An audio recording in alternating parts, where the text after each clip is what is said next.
OMG Nation, I've been telling you guys that while I'm down here, you know, going back and forth to Franklin and South Florida, I've been telling you guys that I keep running into this little issue where I'm sitting at a red light. And I don't know, you guys that are in Florida, you tell me, is this a thing? Because I'm blown away by this. I'm sitting at a red light. Literally, I can be in the car and my foot's on the brake, and as soon as the light goes from green to red, before I can even have time, the half a second that it takes me to pull my foot off of the brake and press the accelerator, beep, somebody's honking. And I'm talking, sometimes they hit a little toot toot, and then sometimes they lay on the horn like I've been sitting there for 2 hours, and they're stuck behind me and can't go around me or something. I made mention of this a while back, that I had something for them. So I scoured the internet looking for something. Well, I found something. Looky here. So this place is called MOTOhorn.com. And I kind of took it apart, and I took it out of the box already, looked at it, and I put this piece on. It doesn't come, this is the horn, and this is a train horn for your motorcycle. Well, it comes with this piece. It comes with all these wires right here. And it comes with this compressor.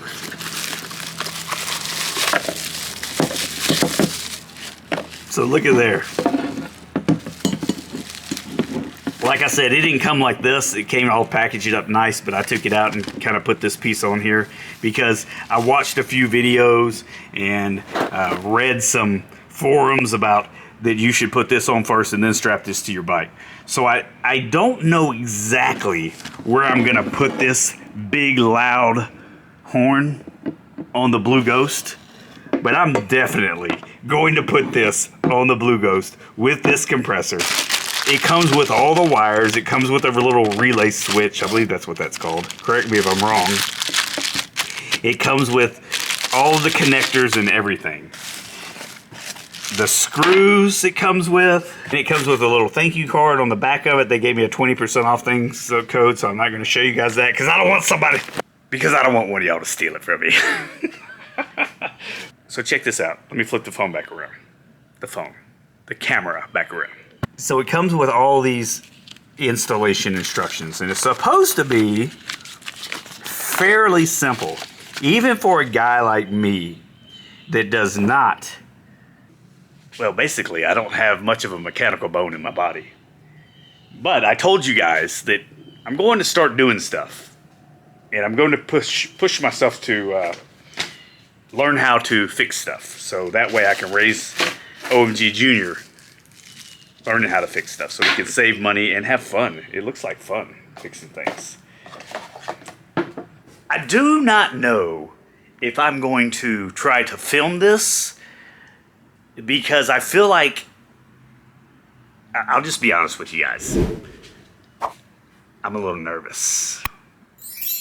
I'm a little nervous to try to put this on myself because it involves a little bit of electrical stuff, even though I know all you have to do is disconnect the battery. And I'll tell you what, let's do this. If any of you guys out there are watching this, because I'm not going to connect it in this video, I want to get some feedback from you guys. Let me know what my best course of action is to, I know I have to disconnect the negative post from the battery, I believe, and then start to install it and run the wires, and I don't want wires hanging out all over the place. So should I run the wires and loosely zip tie them in a place? I believe what I'm going to do is put it on the frame behind the front forks. Take this piece right here, put it on the frame like this behind the front forks. I don't know if I'll tuck it in. I don't know if I'll tuck it in this way with this part facing inside the frame, or if I'll tuck it out with this part facing outside the frame. I guess that's going to kind of put the horn down this way, so I don't know how that's going to sound going down the road, but it's supposed to be so loud that it really shouldn't matter if it's facing this way a little bit or facing that way. I don't know. You guys tell me what your thoughts are. If you watch my other channel at all, the bass fishing channel, my OMG BASSIN channel, my son and I just kind of did a lot of stuff to the 1964 Alumacraft boat. And throughout that entire process, I was very nervous. But throughout that entire process, I went very slow. So probably what I'm going to do is bring the Fat Boy here. That way, if I don't complete this in one day, I can kind of leave it in parts and come back and take 2 days. Surely to goodness, it would not take 3 days for me to complete this, but who knows? I'm sure some of you guys out there could probably knock this out in about 20 seconds. It's just not me, but I'm excited. I'm excited to do this. And more than anything, I'm excited for my first victim of Horn Blast 2000. Whoa, whoa, whoa, whoa. I'm going to moto horn somebody for certain. The first person to, maybe I'll film a video with me sitting at a red light, waiting for them to take off, and then blasting them with this horn. As soon as they give me the, I'll just. So I'll do a little test of what the stock horn sounds like, which everybody knows what the stock horn sounds like on a motorcycle. There's a couple of things on motorcycles that even way back in 2006 all the way up until now that is just insane to me. That should be safety stuff that Harley Davidson should have changed a long time ago, but they haven't, which is one, the horn. Their horn is weak. You're on a motorcycle. Two, the incandescent bulbs. But we're not going to talk about that because everybody talks about the incandescent bulbs, even though they've got some upgrades and stuff. But they still have incandescent bulbs on there, which is crazy to me. But, you know, whatever. I guess that also... let me rephrase that. Let me scratch that, because I guess that is part of the fun of owning a Harley Davidson, is that you get to upgrade stuff. But what's not part of the fun is paying $900 for a headlight or something. So right now I'm currently looking for a new headlight to put in the Fat Boy. That's a whole different video though. But anyways, back to the moto horn. I'm excited. Woo! We'll put it together in a future video. I don't know if it's going to be the next video or the next video, but in a couple of videos, I'm going to put it on there. I don't know how much of installation. I might just record just a little bit of it, but I'll definitely record right before I do it, and then right after and then once I get on the road, I'll definitely record that. All right, so OMG Nation, I want to do something that I did a while back where some of you guys told me that you enjoyed it, where I went through the comment sections on some of my videos. At first I thought I was going to do a video on maybe some negative comments and stuff, but then I thought, you know what, people do that a lot.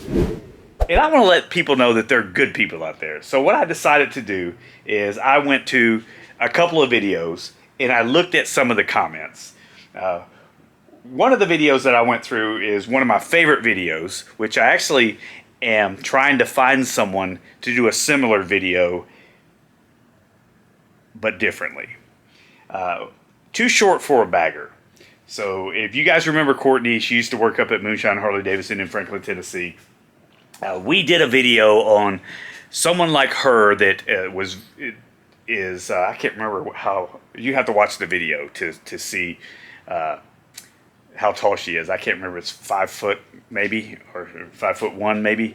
But anyways, I guess I could watch the video, but anyways. I thought I would read some of these comments, some of these positive comments from people. And if I slaughter any of the names in here, just remember, I'm from Tennessee, brother. All right, so it looks like Stanislav de Souza, 3393, put on here, Courtney, you are an inspiration to short riders. Keep up the good work. Which I thought that was pretty cool.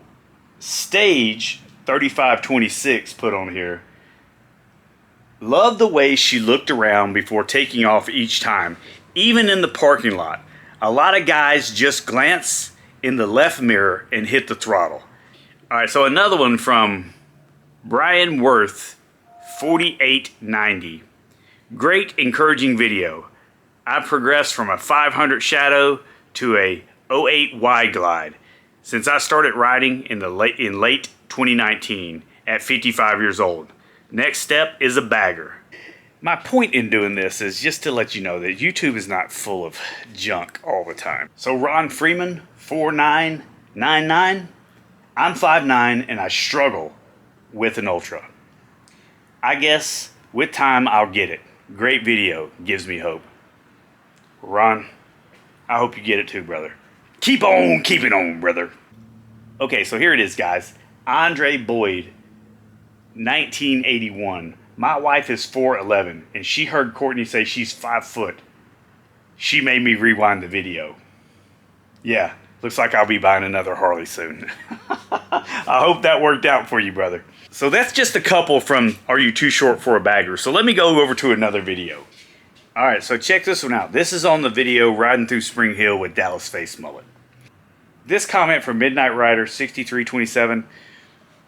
Comments like this, guys, I really appreciate. You just don't know. It just makes me feel good. I try to have a positive impact on people. But anyways, here we go.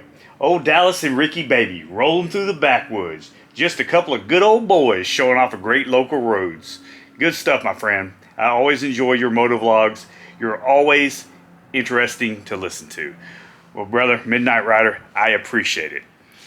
I truly, truly appreciate each and every single person that takes time out of their day to watch this channel. You guys have no idea. And Franklin and Spring Hill and Columbia, man, the back roads are amazing to ride through.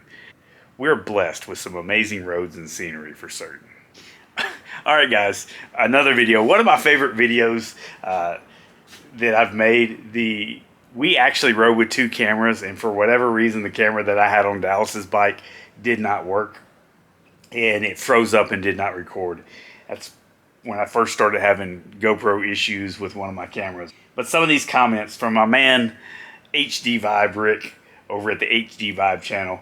Oh brother, that did not seem like the smartest move in 30-degree weather, but good entertainment. Enjoy your safe ride. Hey, Rick, I agree with you, brother. That was not the smartest move. That was not the smartest move, but it was good for YouTube. That's for certain. XM Biker, one of my favorite comments on this video. I'm like number 30, and I thought I was nuts. You guys win. I agree. I'll be tell you what about this video, that when we initially got out there, it was pretty cold and it was biting my skin. But after we did, I don't know, 20 minutes in 30 degrees in shorts and tank tops, I guess we were numb to it because it really wasn't terrible after that. Although it did take me about 4 hours to thaw out. Same video, Apple Glide, 9857, my man Apple Glide. Them crazy Tennessee boys are at it again. I love it, guys. All right, so I got Mike will bike. How long did it take to find it after this video? Brother, I was like, what are you talking about? It took me a second. I got it now. A while. A long while.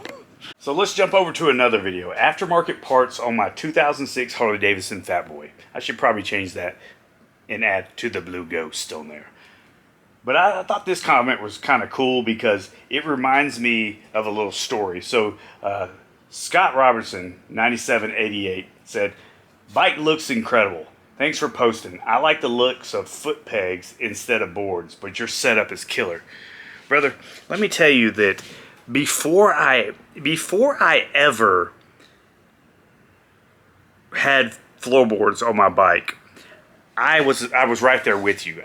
The traditional pegs on a motorcycle was all I was ever interested in. Every bike that I'd ever had up until this Fat Boy all had pegs, and I kind of thought, you know, I don't like the floorboards, and it's a little weird to me. But as soon as I had my first Fat Boy, which was the 1997 yellow one, if I can find a picture, I'll put it up. Let's see, right there.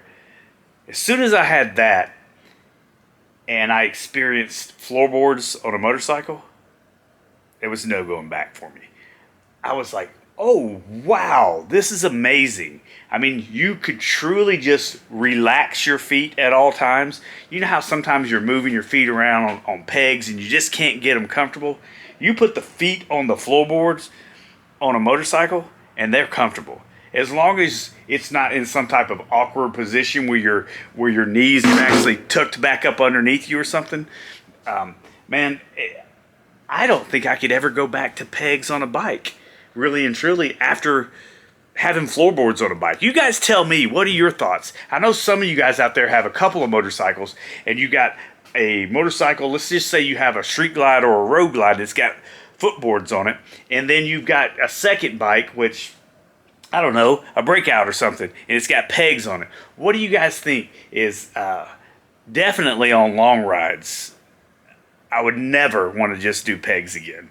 I don't know, maybe I'm not man enough, brother, so I don't know. I tend to disagree with you.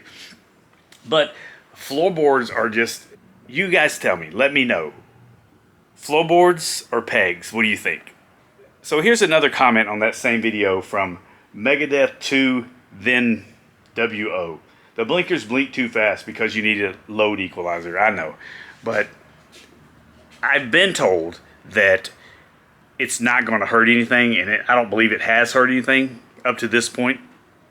And I really like that look of the blinkers blinking real fast, because I believe it's something that people, especially people in cages, they're not used to seeing. So when they see that fast blinking blinker, that it probably registers to them a little bit differently, out of the norm, than a traditional blinker that blinks like every car and every motorcycle on the road. So when they see that flashing, it might catch their eye and keep something terrible from happening to me.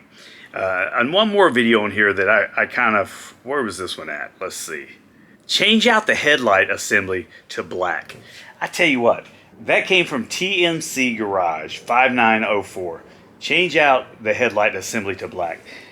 Man, let me tell you this. I go back and forth on that all the time, because I'm kind of doing this thing with the Blue Ghost, the 2006 Harley Davidson Fat Boy. I am doing, for me in my mind, a little black, a little chrome, a little black, a little chrome. So when I replace things, I just don't want to go chrome, chrome, chrome, chrome, and my bike is chromed out like crazy. I want there to be this crazy balance of black and chrome, where you're looking at the bike and maybe some things that should be chrome or black, and maybe some things that should be black or chrome, just in certain areas. And I just feel like that I want that look, and it balances out my bike. But I agree with you. I've been going back and forth. I appreciate the feedback, brother. Okay, so this is the last one, guys. Drag Racing Harley Davidson Moonshine Horsepower. Man, I thought this one right here was great. Okay, so this one right here is from Nick Victoria 9082. So fun. It's always great when you come to the shows and you get the best videos and shots. Hey, I really appreciate that, brother, because I enjoy that so much. And people have asked me why in the world that I don't get out there and run on the track myself. Well, simply because I have 88 cubic inches in a 2006 Harley Davidson Fat Boy. And what's the point? It's not like it's going to take off really, really, really extremely fast or anything. I don't know. I've had a couple of people ask me if I want to use their bike and run down the track, but I've never had any type of, I never went through one of the classes where they teach you on the front end. Maybe I might do that someday, just to kind of get a different perspective, because I've given the outside perspective for so long. But maybe I ought to do that. That'd be a good video, just so you guys could see it. One more in here that I saw that I thought was really cool. The guy on the white road glide is getting better and better at launching that sucker. Well, I agree, man. A lot of these guys, what was real interesting about that video is a lot of these guys from the very start started off and they were maybe a little timid, maybe a little nervous, and you could kind of see that in their launches. And then by their second, third, fourth run, these guys looked amazing. It was like watching something that in real time, these guys were picking up on that stuff, and they were learning, and they were becoming safer and getting down the track faster and having better times. It's a really, really cool thing. Moonshine does that every year. Just watch their Facebook page, their Instagram page. They always put some information out about it. Guys, that's going to be enough of today's video. I appreciate you guys watching this video. If you have not already, please hit the like button. And please remember, I'm on a quest to 100,000 subscribers. And this is where I need your help, guys. Share my videos, any of them that you like the best, with a like-minded motorcycle enthusiast like yourself and myself. Hit the subscribe button and become a part of the OMG Nation. Thanks for watching, everyone.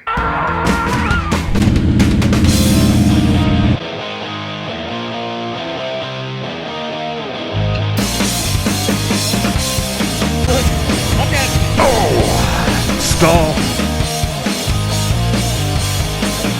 So guys, if you haven't watched the footage, hit that one for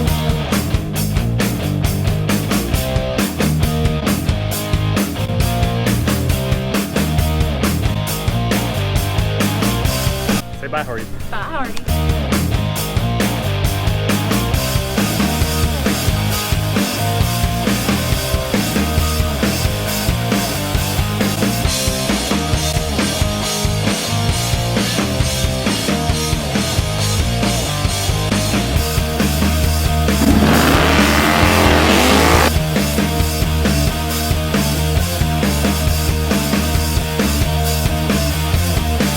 Oh, this is recorded, by the way. I didn't think it wasn't recorded. Okay. Just checking.